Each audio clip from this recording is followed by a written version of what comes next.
Meus irmãos, abramos nossas Bíblias no Evangelho segundo escreveu Mateus, no capítulo de número 5, para dar sequência às nossas exposições. Evangelho segundo escreveu Mateus, no capítulo 5. Ouçamos a leitura que vai dos versículos de 38 a 42.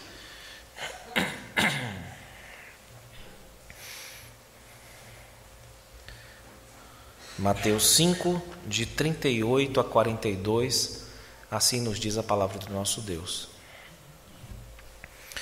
Ouvistes que foi dito, olho por olho, dente por dente. Eu, porém, vos digo, não resistais ao perverso, mas a qualquer que te ferir na face direita, volta-lhe também a outra. E ao que quer demandar contigo e tirar-te a túnica, deixa-lhe também a capa. Se alguém te obrigar a andar 1 milha, vai com ele 2. Dá a quem te pede, e não voltes as costas ao que deseja que lhe emprestes. Amém. Meus irmãos, este é um ensino delicado do nosso Senhor, a ser bem entendido em seu contexto e também em sua aplicação. Jesus está ensinando aqui, lembremos-nos de uma série aqui que ele está apresentando de exemplos extraídos da lei de Deus, da antiga aliança, que para ele é perfeita e válida. Ele não veio para revogar, para abolir a lei, mas veio para cumpri-la. Só que a nossa interpretação dessa lei e as nossas práticas referentes a ela devem ir além daquelas dos escribas, que eram os que mais entendiam de detalhes bíblicos da época, e dos fariseus, não é? Que eram aqueles que entendiam supostamente mais da prática da lei. Então Jesus disse que se a nossa justiça não exceder em muito a dos escribas e fariseus, nós não podemos ser discípulos dele, não podemos entrar no seu reino. E essas pessoas, elas empobreciam tanto o ensino da lei como também a prática dessa lei. E, sobretudo, elas cometiam o erro de não depender da graça divina. Elas não entendiam, que não conseguiam compreender a lei, que não conseguiam atingir a lei em seu centro, que não conseguiam uma obediência perfeita e, portanto, elas não entendiam que precisavam de um Salvador. Precisavam da graça de Jesus Cristo, a graça que veio por meio de Cristo, cumprindo a lei em nosso lugar. Então eles tinham tudo para não obedecer à lei mesmo, em nenhum sentido, tal como visto ou proposto pelo próprio Deus, irmãos. Após nosso Senhor dizer aqui, ouvistes que foi dito, e citar esse que é um princípio do olho por olho, dente por dente, esse é um princípio fixado por Moisés, ele demonstra de que modo esse ensino mosaico devia ser bem entendido pelos discípulos e praticado. Em primeiro lugar, irmãos, essa fórmula, olho por olho, dente por dente, é uma fórmula jurídica. Ela é restrita aos tribunais, reservada aos tribunais. Ela não devia ser usada no dia a dia, como ao que parece estava sendo usada. Na vida diária, nós sabemos que aquele que, por exemplo, leva um tapa no rosto, o que é que acontece? A pessoa dificilmente quer devolver apenas um tapa na mesma proporção. Eu levei um tapa com 10 quilos de força, eu vou lá descontar um tapa com essa mesma intensidade. Nós sabemos que a coisa não acontece assim. O que ocorre normalmente é o que nós podemos chamar de o fator Lameque. Lameque é aquele sujeito que matou um homem porque o pisou, né? Então você toma um pisão e você quer matar. Normalmente é assim que se comportam os seres humanos em sua situação normal, em seu dia a dia, é que eles lidam com essa coisa do olho por olho, dente por dente, com total desequilíbrio, com total descompasso em relação àquilo que é sofrido e àquilo que vem depois como retribuição, irmãos.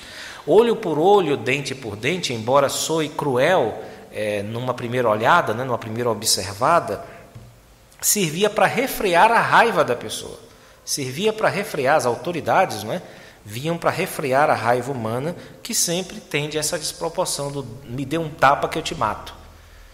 Então vejam que os tribunais visavam isso. Era o sujeito que queria matar o outro porque o fulaninho roubou lá, furtou uma ovelha dele. E o tribunal dizia assim: calma, olho por olho, dente por dente. Não é olho por vida, não é dente por pé. Tenham calma, não é assim. Então esse mandamento vem para refrear o mal da sua natural desproporção nas relações interpessoais, irmãos. Essa lei, portanto, regulava crimes em tribunais, como, por exemplo, a violação de propriedade. Isso está em Êxodo capítulo 22, né? A pessoa entrava lá, fazia alguma bagunça na propriedade do outro, ele ia ter que pagar na mesma proporção. A injúria pessoal também, em Levítico capítulo 24, e o homicídio no mesmo capítulo estão contemplados. Então, se você fez uma injúria, você vai sofrer uma igual, mas isso tudo regulado por lei. Você matou, você também vai morrer. Ninguém vai matar 10, 15 parentes seus, mas você mata, você morre. Então, tudo isso é olho por olho, dente por dente, vida por vida, mão por mão, pé por pé. Tá certo? E quem furtasse, por exemplo, uma ovelha, tinha que devolver 2 ovelhas. Então, esse é um ponto curioso, né, da lei de Deus, interessante, porque você vai devolver aquela que você roubou e aquela que você perderia, e de fato perdeu, não é? Se estivesse no lugar do outro. Então, o que aconteceu, o que teria acontecido com o outro vai acontecer com você. Você não apenas vai devolver a dele, mas vai perder uma também. O sujeito também que ceifasse a vida do outro na maldade, no dolo, também haveria de perder a sua vida. Não ia matar a família do sujeito toda, mas ele ia morrer, ele que fez a maldade. Vejam, irmãos, o nosso Senhor não condenou nada disso. Ele não condenou nenhuma dessas ordens, dessas determinações do olho por olho, dente por dente, no campo jurídico. Só que na vida pessoal, tá certo? Nas relações interpessoais, as pessoas estavam aplicando esse espírito, né? Essa lei, para encobrir uma disposição, um espírito vingativo. E é contra isso que o nosso Senhor fala aqui. Ele quer que no convívio com outras pessoas você evite tirar vantagens dessa lei. É isso que ele está dizendo aqui, para que você não faça essa transposição errada. Isso é assunto de tribunal. Nas relações interpessoais, se você aplicar o olho por olho, dente por dente, não dá certo, porque você tende sempre a ser alguém injusto. E é por isso que ele há de nos ensinar, dentre outras coisas, a sofrer o dano, a sofrer certos danos, a ser paciente quando nós tivermos nossos direitos usurpados. E as orientações que nós vamos agora observar, que são dadas como exemplo com o fim de esclarecer esse ponto, elas não são simples de praticar. E o melhor modo de entendê-las, irmãos, é observando a vida do próprio Cristo. De quem foi Jesus nessa área que ele está aqui dando orientações. Ele, nós sabemos, foi a pessoa mais injustiçada de todas e, ao mesmo tempo, aquela que poderia descontar de modo proporcional ou desproporcional o dano que sofreu e, mesmo assim, não fez. E ele quer nos ensinar a rejeitar de uma vez por todas aquele que é chamado de o prato que se come frio, que é a vingança.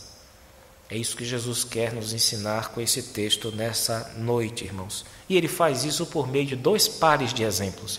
Eu digo 2 pares porque eles estão muito unidos e quase que formam duas porções separadas. Observemos primeiro os versículos 39 e 40, que servem como ilustração, como um ponto de luz para nós entendermos o que Jesus quer nos ensinar. A ordem que nós temos aqui é, versículos 39 e 40. Eu, porém, vos digo, não resistais ao perverso, mas a qualquer que te ferir na face direita, volta-lhe também a outra. E ao que quer demandar contigo e tirar-te a túnica, deixa-lhe também a capa. A ordem básica aqui que nós temos é de não resistir ao perverso. E essa é uma ordem geral. Vejam aqui, ela é genérica e, portanto, nós devemos aplicá-la com cuidado. Por quê? Porque espiritualmente a Bíblia nos ordena resistir a alguns atores ou fatores. No caso aqui, ao diabo, aos infiéis e aos inimigos do Evangelho. A Bíblia nos ordena algum grau de resistência. Por isso que essa é uma orientação geral para nós matizarmos, entendermos bem como é que ela se dá no dia a dia, não é? Fisicamente, nós também somos chamados a defender aqueles que são mais frágeis, aqueles que são mais fracos. Você está vendo alguém sofrendo. Por ser mais fraco, você tem a obrigação de defender essas pessoas, de resistir àquele perverso que está a oprimi-los. Isso no caso de crianças, isso no caso de idosos, isso no caso de animais. É preciso que nós tenhamos também à disposição, e seria uma covardia não fazê-lo em determinadas circunstâncias, irmãos. Mas Jesus não está falando aqui do direito dos outros, está falando dos seus direitos, de determinados direitos que você tem ou que você julga ter. E aí vale o seu próprio exemplo, que foi resumido tão bem pelo apóstolo Pedro, na sua primeira epístola, no capítulo 2, versículo 23. Ele diz assim, nós lemos aquele trecho, no início, de Jesus sofrendo, sendo humilhado, sendo cuspido e tendo todo o direito de fazer o que quisesse com aquelas pessoas, e nós temos silêncio, nós temos submissão a Deus, nós temos a esperança do juízo, e nós temos em Cristo um exemplo, que Pedro resume aqui muito bem no capítulo 2, versículo 23 da sua primeira epístola. Ele diz assim, pois ele, Cristo, quando ultrajado, não revidava com o ultraje, quando maltratado, não fazia ameaças, mas entregava-se àquele que julga retamente. Esse princípio, irmãos, de combinar o sentimento de ultraje com a certeza de que Deus vai julgar essa causa, é o que caracteriza a postura do nosso Senhor e que deve também caracterizar a nossa. É nós combinarmos sempre que há um ultraje a nós, há um chamado de Deus para que nós confiemos naquele que julga todas as coisas retamente. Isso no caso de ultraje pessoal, não é? De estarmos sofrendo isso pessoalmente. Isso para que nós sigamos assim os passos do nosso Senhor, do nosso Salvador. Ele nos dá aqui o exemplo da face, que é um exemplo extremo, que nos ajuda a entender o restante aqui. Dificilmente, eu digo extremo porque dificilmente nós levamos um tapa no rosto, não é? É muito difícil. Eu não conheço ninguém que leve um tapa na cara por dia. Em geral, tem aquele que você não esquece, que você tomou lá de um primo, de um parente, de um tio, não é? De um estranho. Mas não é todo dia que a gente toma um tapa no rosto, não é? Mas com frequência nós somos insultados. E existem insultos que equivalem quase a uma agressão, uma agressão física. O ponto aqui de Cristo, então, não é quando vocês um dia levarem um tapa na cara, não é isso. O ponto aqui não é dor, o ponto aqui é insulto, que é algo mais comum. E vocês fazem um cálculo de um momento extremo desses, não é? Nas pequenas coisas. Vocês vão ter mais ou menos a noção de como vocês reagiriam levando um tapa, em como vocês reagem sendo insultados, sendo injustiçados, sendo maltratados, não é? Em situações assim, que são aqueles dias de cobra, né, da maior humilhação que você passa, nesses momentos, a exemplo do mestre, você não deve tentar resgatar sua honra, você não deve também convencer ninguém, tentar convencer ninguém, nem pronunciar juízo contra ninguém. Aprendam, irmãos, se alguém está acusando vocês de algo, ele não está perguntando a você se você quer se defender, ele está te acusando. Se ele te perguntar, você é isso? Você diz, não. Agora, se ele está dizendo que você é isso, você vai dizer o quê, né? O que é que você vai dizer? Você vai imitar Cristo. Quando perguntam a ele, ele responde. Quando acusam ele não se defende. Ele defende outros, mas a si mesmo ele não se defende, irmãos. E, de novo, você combina essa renúncia com a certeza de que Deus está vendo e de que Deus julga todas as coisas. Esse é o ensino de Cristo aqui, nessa questão da face, do exemplo da face. A seguir nós temos no versículo 40 o exemplo da túnica, que já nos põe aqui num contexto mais jurídico de um tribunal. É o caso aqui de um devedor. As roupas, ao contrário de hoje, né? Você pode comprar 10, 15, 20, 30 peças de roupa e guardar, colocar num guarda-roupa só seu. As roupas antes eram valiosas e muito caras, irmãos. Às vezes até ficavam de herança para os filhos, né? Para os outros. As pessoas comuns costumavam ter um par de sandálias e 2 trocas de roupa. E elas vestiam normalmente uma parte de baixo, que era chamada de túnica, e outra parte exterior, que era chamada de capa, que servia também como cobertor para aqueles que eram mais pobres. E a capa era mais cara, do que a túnica. A lei de Deus permitia o confisco da túnica, no caso de alguém estar devendo, mas ela proibia que se levasse a capa, porque aí atrapalhava o sono do pobre, né? Aquele que precisava da capa para dormir. Ele servia como um cobertor à noite para ele. E aqui o nosso Senhor está nos dando de novo uma situação muito extrema, não é? Em que até mesmo o seu direito mais elementar, que é de ter uma proteção sobre o próprio corpo, está sendo quebrado, está sendo desrespeitado, ou seja, é algo que não ocorre todo dia, mas para que a gente calcule dessas coisas extremas, como nós agiríamos nas mais simples, quando um direito nosso mais elementar, o mais corriqueiro é desrespeitado. E com isso ele está querendo nos ensinar a abrir mão até mesmo dos direitos mínimos, a exemplo de um pobre que estivesse nessa mesma situação. É o que Jesus está falando, sempre combinando a renúncia dos próprios direitos com a certeza de que existe um Deus nos céus que julga todas as coisas retamente e há de nos levar a bons termos como discípulos de Cristo. Nós temos agora 2 exemplos finais. O primeiro está no versículo 41. Se alguém te obrigar a andar 1 milha, vai com ele 2. Os irmãos sabem certamente que a época em que Cristo disse essas palavras, a Palestina inteira estava governada pelo poder muito grande, não é? do governo romano, que ocupava toda a Palestina, inclusive, é claro, o povo de Israel era submisso ao povo romano. E havia uma determinação legal entre os romanos de que os soldados podiam exigir dos cidadãos locais que carregassem seu equipamento por até 1 milha.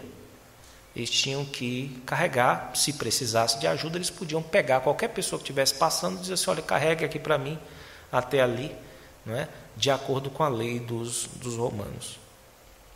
Jesus disse, olha, caso isso aconteça com você, disponha-se a andar até mesmo 2 milhas com esse seu inimigo, com esse seu desafeto, não é? Que é o que significava aquele povo, aquela polícia da época, não é?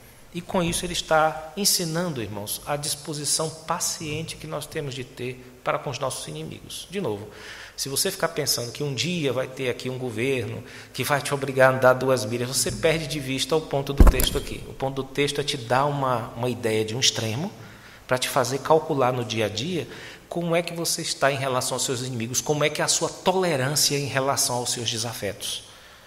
Então, é o que Jesus pretende ensinar aqui. É claro que nós temos aqui um elemento prático também. Numa situação de opressão, você não tem muitas escolhas. Então, se um PM, num ambiente ditatorial como era aquele, o PM chega em você, ele dá um bofete, depois diz assim, carrega 1 milha para mim, você vai fazer o quê? Você vai chamar a polícia? Vai chamar a PM? Ele é a PM. Então, há aqui um elemento prático, que é o melhor a se fazer nesse contexto aqui. Mas ainda assim nós não podemos perder de vista o princípio, que é o da tolerância, de você procurar lidar com o seu inimigo, renunciando aos seus direitos e crendo que existe um Deus que preside sobre todas as coisas e conduz todas as coisas. Isso não impede que você se insurja em defesa de outros, em defesa dos mais fracos, nem que você confronte o governo quando ele estiver te oprimindo espiritualmente, exigindo que você faça coisas que Deus não autorizou. Nada disso impede a sua resistência. Mas em relação aos seus próprios direitos, e você sabe quando esses direitos são usurpados ou são perturbados, em relação a isso, Jesus nos ensina a renunciar e a confiar no juízo superior, no juízo de Deus, irmãos. Em outras ocasiões, houve ocasiões em que os cristãos apelavam à justiça para se livrar de um sofrimento. Também isso não é errado. Se você tiver uma justiça para apelar, faça, por exemplo, como Paulo. Paulo, em Romanos 12, ele era contra a vingança. Ele afirmou, nós devemos tratar bem o nosso inimigo, não é? Se o inimigo tiver fome, etc, etc. Nós sabemos disso. Mesmo assim, em 2 ocasiões, ele evitou sofrimentos físicos. Em Atos capítulo 22, no versículo 22 em diante, ele evitou açoites. Iam pegar ele para dar lá as 39, as 40 chibatadas menos uma, né? Que é para não passar de 40. Eles fazem um cálculo para o carrasco não se perder. Então o Paulo disse: olha, vocês vão bater num cidadão romano? Ou seja, quando ele falou aquilo, ele diz: vai ter encrenca, porque vocês vão responder um processo enorme. E aí o pessoal recuou e não bateu nele. Outra vez ele apelou para César, significando: eu tenho direito a uma instância superior. Eu quero me queixar ao Supremo, eu quero que essa instância aí suba mais. Eu não vou aceitar esse castigo de vocês aqui não. Isso está em Atos capítulo 25, versículos 11 e 12. Então, às vezes, quando der, escapem do sofrimento. Vocês têm os meios legais e as autoridades são instituídas por Deus e representam a Deus. Só que existem momentos, irmãos, em que vocês não vão ter isso. Vocês não vão ter a autoridade do lado de vocês. Ninguém vai estar vendo a injustiça sendo cometida. Vocês vão padecer daquilo e vai ficar muito claro que ou vocês se revoltam e matam a pessoa, descontam, querem seus direitos, ou então vocês vão ter que renunciar a eles e vão ter que confiar num juiz que a tudo preside. Vocês vão ter que sofrer dano, vocês vão ter que andar mais do que uma milha, vocês vão ter quase que pedir desculpa por ter razão. Finalmente, irmãos, versículo 42, o nosso Senhor também ordena: dá a quem te pede, e não voltes as costas ao que deseja que lhe emprestes. Nós temos aqui agora um incentivo à generosidade, que deve ser também bem entendido, irmãos. Por quê? Porque eu não posso dar e nem emprestar bens meus ou dinheiro que eu tenha de outras responsabilidades minhas com Deus. Nunca faça isso. Você tem a obrigação de sustentar seus filhos, nunca empreste o dinheiro das suas responsabilidades com seu filho.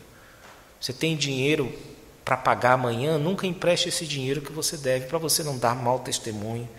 Os impostos que você tem, as proibições da Bíblia para que você não ajude a quem não quer trabalhar, quem pode trabalhar, mas não quer trabalhar. Então não é disso que Jesus está falando aqui. Por outro lado, essa orientação específica visa um caso parecido com aquele que é mencionado por João. É um exemplo bem curto que ele usa na sua primeira epístola, capítulo 3, versículo 17, que diz assim: ora, aquele que possui recursos deste mundo e vir a seu irmão padecer necessidade e fechar-lhe o seu coração, como pode permanecer nele o amor de Deus? É mais ou menos nessa linha que Jesus está falando aqui, de você ter os recursos desse mundo, de você observar a necessidade de alguém, daquilo doer no seu estômago, nas suas entranhas elas se moverem com aquele sentimento natural de quem vê o outro na miséria, e você fecha as suas entranhas. Aí João pergunta: como é que pode estar em você o amor de Deus? Só que, diferente de João, irmãos, o contexto que nós temos aqui é um contexto de possibilidade de vingança. Observe então que é inimizade, que é a possibilidade de você se vingar de alguém, de retribuir a alguém um mal feito, mas agora a pessoa está numa situação miserável, você tem os recursos para ajudar você, agora está na hora de se vingar da pessoa. Talvez quem nos dê essa ideia mais claramente é o texto paralelo a esse de Lucas. Vamos abrir sem tirar a mão daqui. É o texto de Lucas capítulo 6, versículo 30.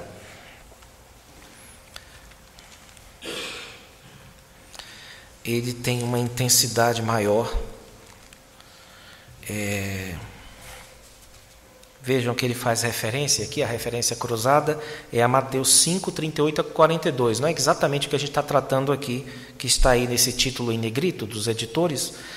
Mateus 5, 38 a 42 é o texto equivalente. Não é? E aí no versículo 30 nós temos o versículo sobre o qual estamos tratando aqui, que diz assim: dá a todo o que te pede, e se alguém levar o que é teu, não entres em demanda. Vocês perceberam que agora é negativo, né? O sentido é mais negativo.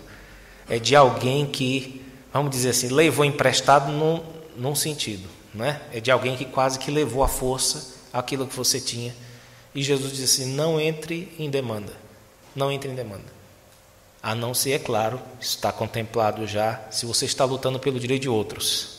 Mas se for depender do seu próprio direito, abra mão e confie em Deus. E Deus vai ajudar você. Vamos voltar ao nosso texto, irmãos? Então a ideia é de você não se vingar, de você não resistir a esse espírito cristão e ajudar até mesmo aos seus desafetos. Bem, irmãos, os exemplos apresentados aqui, como eu disse, são extremos, para que você reflita sobre eles no seu dia a dia. Eles não acontecem todo dia, não é todo dia que levam uma coisa importante nossa, ou não é todo dia que dão um tapa no nosso rosto, mas não poucas vezes nós somos insultados no nosso dia a dia, temos algumas perdas na família, de direitos nossos como familiares, como marido, como mulher, como filho, como pai. Nós temos também nossos direitos desrespeitados no trânsito daqui de São Paulo, né? Nós temos direito a fazer certas coisas e algumas pessoas não nos deixam. Nós temos direito no trabalho, temos direitos na igreja, temos direitos em relação às autoridades, e nós somos chamados a não cultivar essa ânsia que caracteriza a modernidade, a ânsia moderna por direitos. Nós somos chamados a não andarmos de frustração em frustração porque não conseguimos revidar, porque não conseguimos realizar uma vingança. Nós temos de lutar contra os nossos rancores, irmãos. Nós temos de lutar contra algumas fantasias de violência que nós temos, contra pessoas que não gostamos. Nós temos de lutar contra o amargor das vinganças adiadas. É isso que Jesus está nos ensinando aqui a fazer, irmãos. E a solução é olhar para Ele, é olhar para Jesus Cristo. É aprender dEle. Ele mesmo disse acerca da sua vida, para que as pessoas viessem a aprender com Ele, porque Ele era manso e humilde de coração. Nós precisamos conversar muito com Cristo, se nós temos observado em nós mesmos um espírito vingativo, em algum grau, porque Ele vai nos ensinar a ter um coração manso e humilde. Quando nós estávamos falando sobre a bem-aventurança do versículo 5, capítulo 5, versículo 5 de Mateus, nós falamos um pouco sobre as chamadas jaculatórias, que eram orações curtas e repetidas pelo povo de Deus em sua história, não só na igreja católica, na igreja ortodoxa, na igreja protestante, na igreja reformada. E todo mundo tem suas jaculatórias, né? São aquelas orações curtas que você costuma fazer em momentos de aflição, em momentos de angústia, em momentos em que você precisa de uma orientação, mas ao mesmo tempo não tem muito tempo para obtê-la. Então você pede: meu Deus, me dê paciência, meu Deus, me ajude, meu Deus, me ajude, meu Deus, me ajude. Essas são jaculatórias que você faz, não com o fim de dobrar Deus, porque a Bíblia não proíbe que você faça muitas orações, que você repita as orações. A Bíblia proíbe vãs repetições, quais sejam aquelas que você usa para dobrar Deus. Se você ora 10 vezes a mesma oração com o fim de que Deus faça o que você quer, é vã a sua repetição. Mas se você repete as suas orações com o fim de se adequar ao plano de Deus, com o fim de se submeter melhor à vontade de Deus, é importante que você faça isso. Então os antigos anglicanos se aproximavam de Deus na liturgia fazendo a oração do publicano. Ó Deus, tem pena de mim, pecador. Ó Deus, tem misericórdia de mim, pecador. Ó Deus, tem misericórdia de mim, pecador. Eles oravam constantemente, não para que Deus tivesse misericórdia, mas com o fim de se adequar àquele coração que nós vemos no caso do publicano. Nós mencionamos também que o João Calvino, em Genebra, ele tinha uma oração nos lábios, segundo o seu biógrafo, Teodoro de Beza. Era aquela pergunta quádrupla do Salmo 13.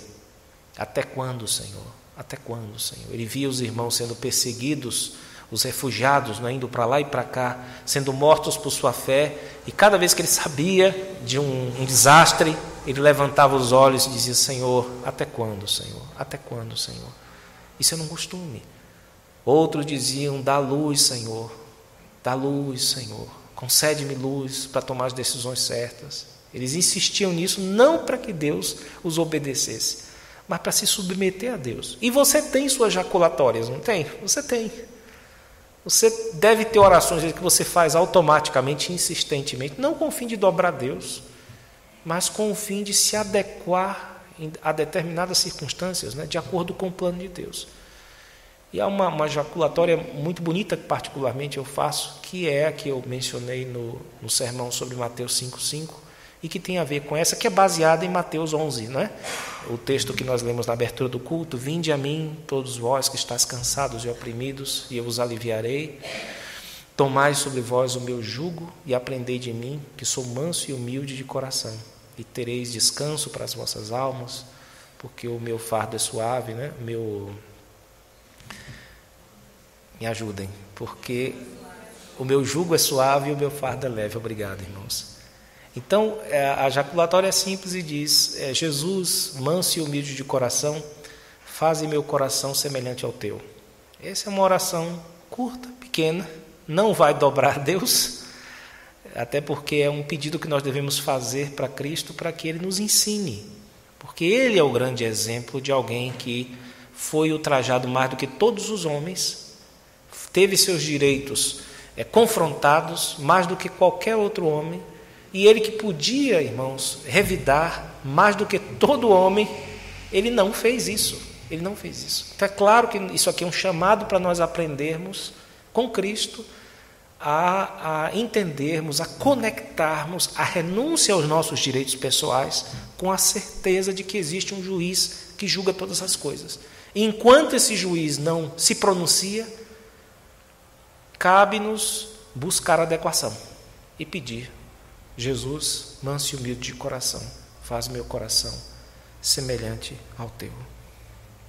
Eu gostaria de, para encerrar, ler um texto que talvez seja um resumo maravilhoso dessas palavras, só que agora de uma forma mais doutrinária, que é aquilo que Paulo ensinou na carta aos Romanos, do capítulo de número 12. Vamos ler, irmãos, ou melhor, ouvir a leitura, Romanos 12, e com ela eu encerro.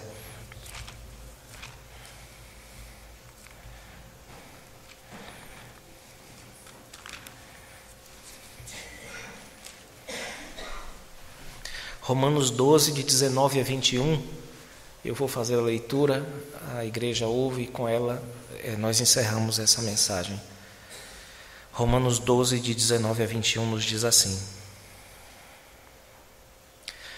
não vos vingueis a vós mesmos, amados, mas dai lugar à ira, porque está escrito: a mim me pertence a vingança, eu é que retribuirei, diz o Senhor. Pelo contrário, se teu inimigo tiver fome, dá-lhe de comer. Se tiver sede, dá-lhe de beber. Porque fazendo isto, amontoarás brasas vivas sobre a sua cabeça. Não te deixes vencer do mal, mas vence o mal com o bem. É isso, irmãos. Deus nos abençoe. Amém.